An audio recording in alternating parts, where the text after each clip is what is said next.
Hey everybody, Mike here, and I'm finally back after a little break with a brand new series called Making Sense of Transformers, where I will talk about various topics within the Transformers cinematic universe that need a little extra analysis and explanation.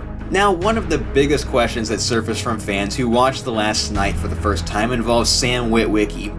While the star of the first three Transformers films did not actually appear in the film, his eBay profile photo did make a brief cameo appearance in Sir Edmund Burton's Hall of Witwickens. This, of course, came right after Burton apparently said he was the last surviving member of the Order, so this begs the question, is Sam Witwicky a Witwiccan? And if he is, does that mean he is dead in the Transformers universe? Well, look no further for your answer because that is exactly what we will be figuring out in this spoiler-filled episode. What? So before we get into Sam's fate, let's understand what a Witwiccan is. Burton describes them as a collection of brilliant minds, explorers, scientists, artists, world leaders, and Renaissance thrill seekers.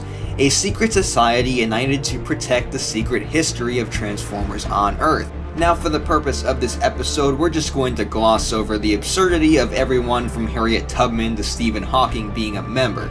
But as a quick side note, Einstein was said to be a Witwiccan as well, and you guys remember in Revenge of the Fallen, Sam made a big fool of himself by saying Einstein was wrong and spoke a bunch of Cybertronian mumbo-jumbo. I just finished your book and there's only one problem, Einstein's wrong. Sentinel Prime Expedition receiving... Now that doesn't make much sense anymore since Einstein actually did communicate with Transformers. Get out of my class. So anyway, moving on, let's quickly talk about Merlin's connection to the Witwickens. Burton mentions and shows a Witwiccan family tree, which really doesn't make too much sense since the Witwickens are actually not a family. Some might be related, but they don't have to be. Abraham Lincoln was not actually related to William Shakespeare. What we do know, however, is that Vivian's dad was one of the rare people who were both a direct descendant of Merlin and a Witwiccan.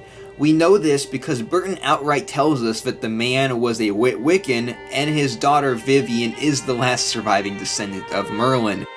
We also know that while Burton is the last surviving member of the Order of the Witwickens, he has no blood relation to Vivian. And as another quick side note, since Burton is the last surviving member of the Order of Witwickens, Stephen Hawking, who is still currently alive in the real world, is actually dead in the Transformers universe. So anyway, that solves the first piece of the puzzle. Being a descendant of Merlin does not make you a Witwiccan, and vice versa. Now the next question is, why does the name of this secret society, the Witwickens, very closely resembles Sam's last name, Witwicky? Well, how Merlin came up with the name Witwiccan is anyone's guess, but we can safely assume it is not his surname because, as we have established, the Witwickens are not a family, they are chosen members. So why does it so closely resemble the name Witwicky? Well, surnames began growing popular during the 11th century in England, and they were practically just made-up names. Many did have some meaning behind it, whether it be through someone's occupation or appearance. For example, if a person's surname was Smith, they were most likely a blacksmith. This information makes it fairly easy to infer that one of the Witwiccan members decided to choose a surname associated with the secret society he was a part of. Now, does that mean he actually chose Witwicky specifically? Maybe, maybe not. He could have very well chose the exact name Witwiccan. However, as years pass, there are many surnames that have changed over time, finally resulting in the name Witwicky. So it is safe to assume that Sam at least had an ancestor who was a member of the Order of Witwickens. Now we know that Sam was most likely not a descendant of Merlin, however he was a descendant of a Witwiccan member, further exemplified through the Witwicky family having the same motto as the Witwickens: no sacrifice, no victory. No sacrifice, Yeah, no victory. You know, I got it. The old Witwicky motto. Right. But that still does not tell us if Sam was a Witwiccan member himself. Well, the answer to that question might actually be simpler than you think, and we will find our answer through his ancestor Archibald Witwicky, the explorer who discovered Megatron frozen in the Arctic Circle. Archibald Witwicky's photo might have been displayed in the Hall of Witwickens, but he was definitely not one of the members. If we go back and look at the duty of a Witwiccan, they are supposed to protect the secret history of Transformers. Archibald did no such thing. Remember all the way back to that time when Sam had never met a giant alien robot and his biggest worries were finding a girlfriend and a sweet ride? Alright, Mojo, I got the car. Now I need the girl. Well, to get to that sweet ride, Sam needed an A on his genealogy report, which of course was about Archibald.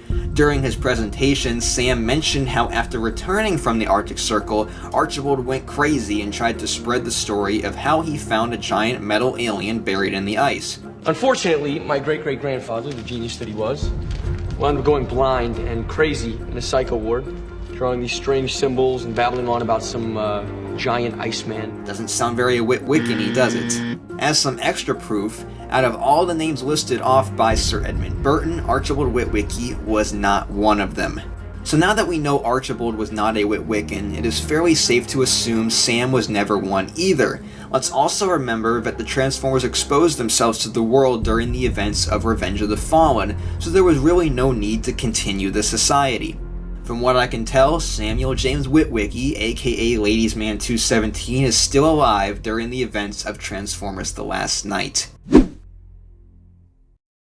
Well, I hope you guys enjoyed that first episode of Making Sense of Transformers.